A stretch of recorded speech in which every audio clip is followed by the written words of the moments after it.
এই নির্বাচন সরকার বদলের নির্বাচন না, এই নির্বাচন ঠিক করবে দেশের মালিককে।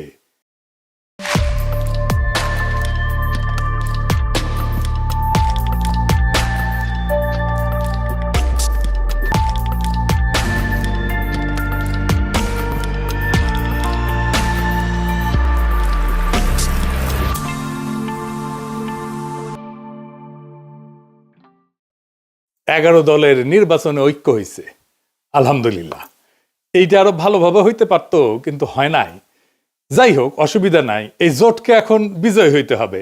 বিজয়ী হইতে পারলে এটা বাংলাদেশের গেম চেঞ্জার হবে, ইতিহাস বদলায় যাবে, বাংলাদেশের রাজনীতি বদল হয়ে যাবে চিরজীবনের জন্য। বাংলাদেশের মানুষ সত্যিকারের আজাদি পাবে। এগারো দলের নির্বাচনে ঐক্য জিতে যাবে, হ্যাঁ জিতে যাবে। এইটা কওয়া যেতে পারে পিস অফ কেক, আপোষে ঘটতে পারে যদি তারা রাইট স্ট্র্যাটেজি নিয়ে মাঠে থাকতে পারে। আর মাত্র 3টা সপ্তাহ। নতুন বাংলাদেশের দিশা দেখাইতে হইলে আপনার একদম নতুন স্ট্র্যাটেজি নিয়ে আগাইতে হবে। আমার স্ট্র্যাটেজি কলে ফুল প্রুফ, বন্দুকের গুল্লি মিস হইতে পারে, আমার স্ট্র্যাটেজি মিস হবে না। কিন্তু মুশকিলটা হইতেছে, আমি যেহেতু জোটের কেউ না, আমি তো হরিদাস পাল, তাই আমার এই ইউটিউব বানাই কইতে হইতেছে যে কেমনে এই স্ট্র্যাটেজিটা ইমপ্লিমেন্ট করবে। তাতে একটা মুশকিল আছে, এটা তো যায় না যাবে প্রতিপক্ষ। আসলে প্রতিপক্ষ যায় না যায় বা বুঝা যায় আপনি কোন স্ট্র্যাটেজি নিতেছেন, এটা প্রতিপক্ষের বুঝতে তো সময় লাগবে না, তাই না? একেবারে বেকুব না হইলে। তাই এই স্ট্র্যাটেজি কয়া দিলেও অসুবিধা নাই। 11 দলীয় জোট এটা যদি অনুসরণ করে ভালো, না করলেও সমস্যা নাই। অনেকে শিখা যাবেন কেমনে জাতীয় ইলেকশনে জিতে আসতে হয়। নির্বাচন আসলে অগলের মাথায় আসে একটা নির্বাচনে ইস্তেহার বানাইতে হবে, লেখা লাগবি। 2018 সালের ইলেকশনে তখন ঐক্যফ্রন্টের ইলেকশন কাজ করতেছি লুকায় থেকে, মানে আন্ডারগ্রাউন্ডে থেকে। আমি ঐক্যফ্রন্টের বুঝাইতে পারলাম না যে ইস্তেহার একটা ভুয়া জিনিস। ইস্তেহার আপনারে ইলেকশনে জেতায় না, জেতায় অন্য কিছু। এই ভূখণ্ডের রাজনৈতিক ইতিহাসে 2টা নির্বাচন ফেনোমেনাল হয়েছে। একটা 70-এর নির্বাচন আর 91 নির্বাচন। একটা মুজিব জিতছিল, আর একটা জিতছিল খালেদা জিয়া। মুজিবের 70-এর নির্বাচনে জিতাইছিল কি কন্ত 6 দফা স্বায়ত্তশাসন, তাই না? 91 খালেদা জিয়া জিতাইছিল কি? উনার একটাই কথা, ওদের হাতে গোলামির জিনজির, আমাদের হাতে স্বাধীনতার পতাকা। এই কথাটা, এই যে 6 দফা আর স্বাধীনতার পতাকা, এটা কি নির্বাচনী ইস্তেহারে লেখা ছিল? না, লেখা ছিল না। তাহলে এটা কি যা এত সিম্পল, এত ছোট, অথচ এত পাওয়ারফুল? কি এটা? এটা হইতেছে স্ট্র্যাটেজিক ডক্ট্রিন। নতুন কথা মনে হইতেছে, আগামী নির্বাচনে 11 দলের স্ট্র্যাটেজিক ডক্ট্রিন লাগবে একটা, যদি জিততে চায়। আজকাল আলাপ সেই স্ট্র্যাটেজিক ডক্ট্রিন নিয়ে আসেন। আগে বুঝে নি কেন স্ট্র্যাটেজিক ডক্ট্রিন ইস্তেহারের চাইতে অনেক বেশি গুরুত্বপূর্ণ, আর স্ট্র্যাটেজিক ডক্ট্রিন আসলে কি, এর হাতি না ঘোড়া? আসেন আল্লাহর নামে শুরু করি। ইস্তেহার হইতেছে নির্বাচনের আগে দেওয়া প্রতিশ্রুতির তালিকা, কি কি করা হবে তার ঘোষণা, মূলত ভবিষ্যৎ নির্ভর। আর স্ট্র্যাটেজিক ডক্ট্রিন হইতেছে রাজনীতিকে দেখার দৃষ্টিভঙ্গি, ক্ষমতার উৎসকে সেটা নির্ধারণ করা, রাষ্ট্র কার জন্য, তার স্থায়ী উত্তর একটা স্ট্র্যাটেজিক ডক্ট্রিন। ইস্তেহার বলে কি করব, ডক্ট্রিন বলে কেন করব আর কার জন্য করব।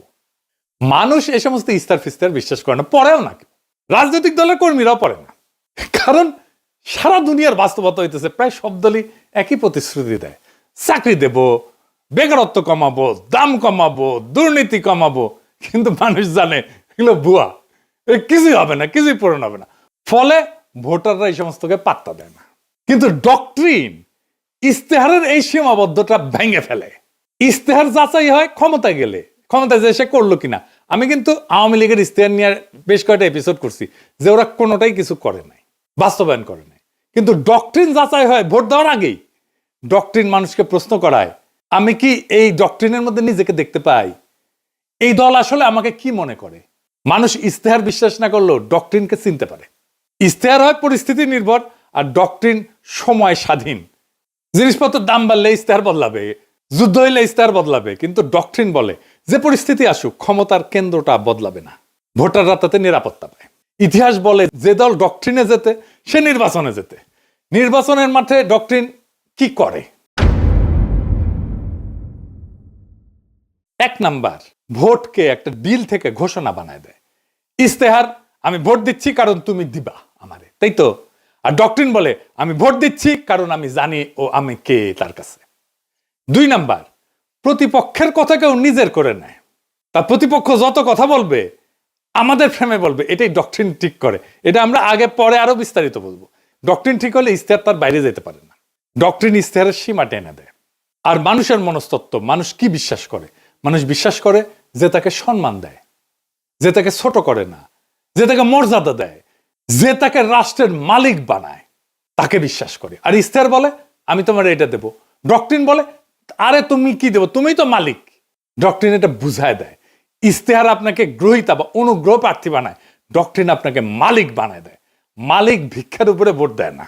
নির্বাচন তো প্রতিশ্রুতির প্রতিযোগিতা না, নির্বাচন দেশের মালিকানা নির্ধারণ করে। তাই ইশতেহারের চেয়ে গুরুত্বপূর্ণ আমরা রাষ্ট্রকে, রাজনীতিকে, মানুষকে, জনগণকে, রাষ্ট্রের সাথে জনগণের সম্পর্ককে কিভাবে দেখি। নির্বাচনে মানুষ প্রতিশ্রুতিতে ভোট দেয় না, এটা বুঝতে হবে বাংলাদেশের পলিটিশিয়ানদেরকে। নিজের অবস্থানকে যে বুঝাই দিতে পারে তারে ভোট দেয়। আর যেই দল মানুষকে তার অবস্থান বুঝায় দেয় সেই দল ইশতেহার ছাড়াই জয়ী হইতে পারে। ইশতেহার ভুয়া জিনিস, ডক্ট্রিন আসল জিনিস। তাইলে 11 দলীয় জোটের বিজয়ের লক্ষ্যে স্ট্র্যাটেজিক ডক্ট্রিন কি হইতে পারে? আগে দেখে নেই বিএনপির স্ট্র্যাটেজিক ডক্ট্রিন কি এই নির্বাচনে, বলতে পারবেন? এটা জানা দরকার, কারণ এই বিএনপির স্ট্র্যাটেজিক ডক্ট্রিনকে হারাইতে হবে। কি সেটা? সেটা হইতেছে সবার আগে বাংলাদেশ। আমার আগে আমরা, আমাদের আগে দেশ, সবার আগে বাংলাদেশ। সবার আগে বাংলাদেশ, সবার আগে বাংলাদেশ। দেখেছেন উনারা সচেতন ভাবে করছেন কিনা এটা উনারাই বলতে পারবেন। তবে এইটা একটা plain and pure strategic doctrine বিএনপির। সবার আগে বাংলাদেশ এটা কেবল স্লোগান না, এটা একটা ডক্ট্রিনাল স্টেটমেন্ট। এইটাই ক্ষমতার উৎস নির্ধারণ করে। তাহলে এই ডক্ট্রিনাল স্টেটমেন্টের সমস্যা বের করতে হবে। সমস্যাটা কি? এই স্লোগানের সমস্যা বের করতে পারলে এইটারে ফাইট করা সহজ। আর এইটারে ফাইট করতে পারলে বিএনপি পুরা ক্যাম্পেইন কোলাপস করবে। আসেন এটা দেখে নিই, আমরা বিস্তারিত খুঁটায় খুঁটায় দেখব। তাইলে বুঝবেন এই সরল কথার মধ্যে কি গরল লুকায় আছে। গরল মানে জানেন তো, বিষ বিষ বিষ। তো দানের শীষের এই ডক্ট্রিনে কি বিষ লুকে আছে সেটা আমরা খুঁজে দেখি। সবার আগে বাংলাদেশ মানে বাংলাদেশ নামে একটা বিমূর্ত সত্তা আছে। সেই সত্তার যে স্বার্থ সেটা জনগণের উপরেও প্রাধান্য পাইতে পারে। অর্থাৎ জনগণ আগে না, রাষ্ট্র আগে। এটা একটা স্পষ্ট স্টেট ফার্স্ট ডক্ট্রিন। এটা শাসনের বৈধতা তৈরি করে। এই স্লোগান দিয়ে বলা হয় দেশের স্বার্থে সব কাজ করা হবে, ফলে অধিকার সীমিত করা, মত প্রকাশ দমন করা, কঠোর সিদ্ধান্ত নেওয়া, দমন পীড়ন করা সবই নৈতিকভাবে বৈধ হয়ে যায়। হাসিনার মতো। হাসিনাও এই একই ধরনের ডক্ট্রিনে বিলিভ করত, বিশ্বাস করত। এটারে বলা হয় ইংরেজিতে ইনস্ট্রুমেন্টাল লেজিটিমেসি ডক্ট্রিন, মানে উদ্দেশ্যের নামে পদ্ধতির বৈধতা। মানে উদ্দেশ্য হইতেছে আগে রাষ্ট্র, সবার আগে বাংলাদেশ। সেই জন্যে ওই সবার আগে বাংলাদেশকে রাখার জন্য যা যা পদ্ধতি আমি অ্যাপ্লাই করব সব বৈধ, সব সহি। এইটা জনগণকে সাবজেক্ট না অবজেক্ট বানায়, মানে জনগণ আর মালিক থাকে না, শাসিত হওয়ার বস্তু বানায় ফেলে। এই ফ্রেমে দেশ উপরে, জনগণ নিচে। জনগণ দেশকে সেবা দিবে, সেবা। জনগণ এখানে রাষ্ট্রের মালিক না, রাষ্ট্রের উপকরণ। এইটাকে প্যাটার্নালিস্টিক ডক্ট্রিনও বলা যায়, মানে অভিভাবক সুলভ শাসন ডক্ট্রিন বা অভিভাবকত্ববাদী রাষ্ট্রনীতি। এটা মানে কি? রাষ্ট্র নিজেকে জনগণের অভিভাবক মনে করে, আর জনগণকে দেখে অপ্রাপ্ত বয়স্ক, বুঝে না, নতুন, অক্ষম হিসাবে। এই এই সোনামণি বসো, জান তুই টেকে হ্যাঁ নয় নতুন নতুন। যাদের হয়ে রাষ্ট্র ভালো বুঝে সিদ্ধান্ত নেয়। এই ডক্ট্রিনে জনগণ মালিক না, তত্ত্বাবধানে থাকা ব্যক্তি, যার সম্মতি প্রয়োজনীয় না, আনুগত্যই যথেষ্ট। প্রশ্ন করাকে দেখা হয় অকৃতজ্ঞতা হিসাবে। Paternalistic doctrine. বোঝা গেছে হাসিনা বলতো অকৃতজ্ঞ জাতি। এইখানে রাষ্ট্র বলে তোমার চেয়ে আমি বেশি বুঝি, আমি সবচেয়ে বেশি বুঝি। এই অভিভাবকত্ববাদী রাষ্ট্রনীতি এমন একটা শাসন দর্শন যেখানে জনগণ নাগরিকরা রাষ্ট্রের সন্তান। সন্তান বললে ভালো শোনায়, আসলে ওই অর্থে না আর কি, মানে অপ্রাপ্ত বয়স্ক জনগণ। দেখেন সবার আগে বাংলাদেশের ডক্টরিন কিন্তু পাল্টায় না কখনোই। মানে ধরেন যুদ্ধেও একই থাকে, সংকটেও একই থাকে, দমনেও একই থাকে। যুদ্ধও মানাবে, এটা সংকটও মানাবে, দমনেও মানাবে, কারণ দেশের জন্য সব যুক্তি খাটে। এটি ডক্টরিনের লক্ষণ। ডক্টরিন হয়ে উঠতে হইলে এরকম যে কোনো পরিস্থিতিতে এইটা কাজে লাগবে। এটা সীমা টানে না, ক্ষমতাকে অসীম কইরা দেয়। এই স্লোগানে কোথাও বলা নাই কি করা যাবে না, জনগণ কখন না বলবে, ক্ষমতার সীমা কোথায় বলা নাই। ক্ষমতা নিজেই তার সীমা ঠিক করে। এটা আনচেকড সোভার্নিটি ডক্ট্রিন, সীমাহীন সার্বভৌমত্বের ডক্ট্রিন। এইটা নিয়ন্ত্রণহীন সার্বভৌমত্ববাদী রাষ্ট্রনীতি।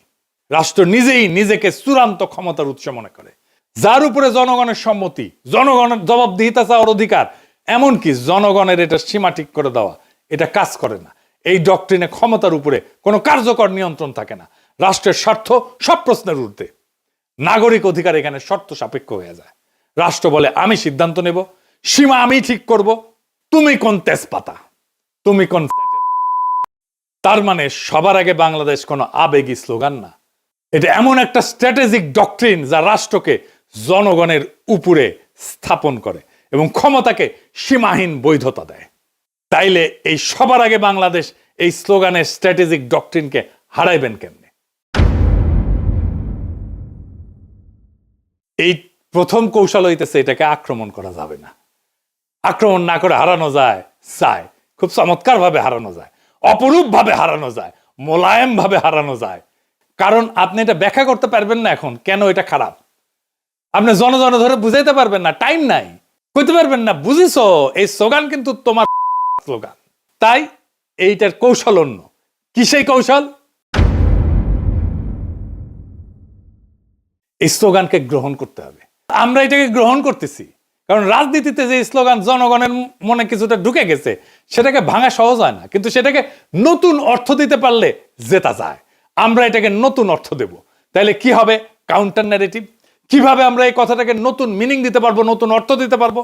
তাহলে আমাদের এমন একটা স্লোগান আবিষ্কার করতে হবে যেই স্লোগানের মানে এই বিএনপির স্লোগান সবার আগে বাংলাদেশের স্লোগানের অনিবার্য পরিণতি বলে মনে হয়, ডেস্টিনি বলে মনে হয়। কি হইতে পারে সেটা? সবার আগে বাংলাদেশের কাউন্টার ন্যারেটিভ হবে আমরাই বাংলাদেশ।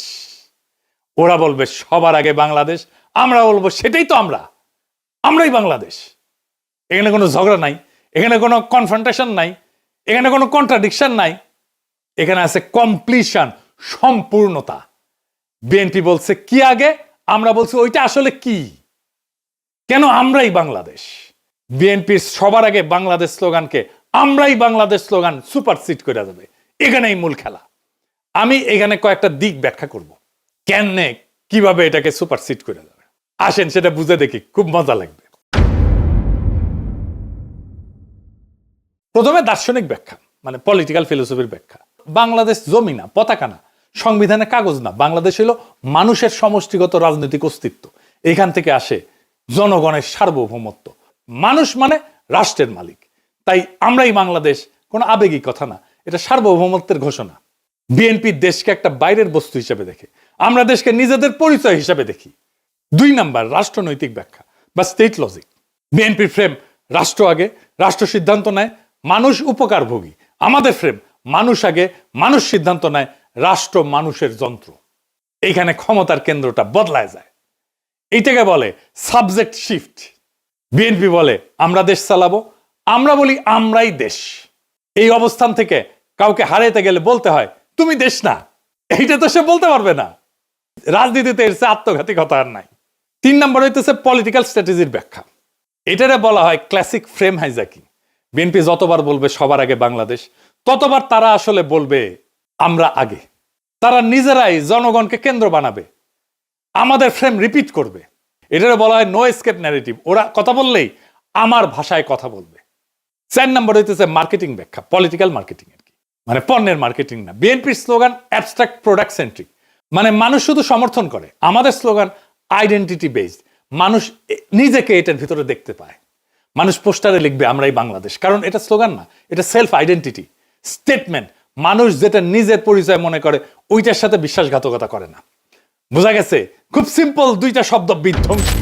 আপনাদের মনে আছে আওয়ামী লীগের জয় বাংলা স্লোগানটারে ক্যাপচার কইরা ধ্বংস করে দিছিলাম, আগে ক্যাপচার করছি তারপরে ধ্বংস করে দিছি, ডেস্ট্রয় করে দিছি। বেশি দিন আগের কথা না, মনে আছে না যেই স্লোগান তাদেরকে উদ্দীপ্ত করার কথা, সেই স্লোগানটাকে আগে ক্যাপচার কইরা ধ্বংস করে দিছিলাম একেবারে পুরাপুরি।